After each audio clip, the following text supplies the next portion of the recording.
5h, 7h. Europe 1, bonjour. La revue de presse internationale à 7h moins le quart nous conduit d'abord en Irlande. Bonjour Clémence Pénard. Bonjour. Vous êtes à Dublin pour Europe 1. Clémence, qu'avez-vous lu dans la presse irlandaise ? Eh bien, le pays prend des mesures fermes contre les contenus terroristes sur les réseaux sociaux. L'Irlande a ordonné à X, TikTok ou encore Instagram de mettre en place des mesures spécifiques pour empêcher la diffusion de contenus qui inciteraient à commettre des infractions terroristes ou qui donneraient des instructions sur l'utilisation d'explosifs et d'armes à feu, explique The Irish Times. Le régulateur irlandais a un rôle particulièrement important étant donné que ces géants de la tech ont tous leur siège social à Dublin, précise la RTE. Et si les mesures prises par ces plateformes sont jugées insuffisantes, rappelle The Guardian, de lourdes amendes pouvant atteindre 4% du chiffre d'affaires mondial pourront leur être imposées. Nous sommes maintenant en Grèce avec vous, Clémentine Athanasiadis. Vous êtes à Athènes pour Europe 1. De quoi parlent les médias grecs ce matin ? Eh bien, de pourparlers entre Israël et la Grèce, le pays cherche à développer un dôme anti-aérien et anti-missile, rapporte le quotidien Ikathemerini.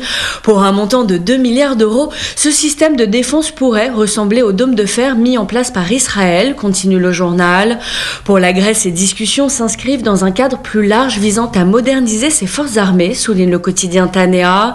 Athènes prévoit un plan d'achat de plusieurs milliards d'euros d'ici à 2035, avec l'acquisition notamment d'avions Rafale auprès de la France. La Grèce invoque les tensions avec la Turquie, son voisin et rival historique, analyse le journal Ikathemerini.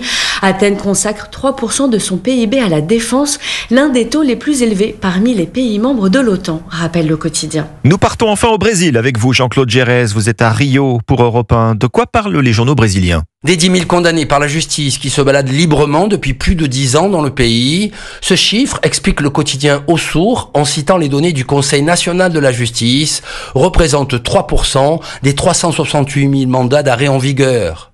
Parmi les personnes recherchées, 4 le sont depuis plus de 30 ans, souligne même le site Brasil Urgente. Au-delà de l'immensité du pays, l'une des raisons avancées par les autorités pour expliquer ce chiffre, indique le site Géon, est le manque de collaboration entre les services de police des 27 États qui composent le pays et la justice. Mais le projet de loi sur la sécurité publique, présenté par le gouvernement Lula et actuellement en discussion au Congrès, devrait permettre de mieux coordonner les efforts entre la police et la justice, estime Pagina 1. Merci Jean-Claude Gérès, merci à nos correspondants. La revue de presse internationale vous a été présentée par Valtus, leader européen du management de transition. Déjà plus de 3500 missions dans 50 pays.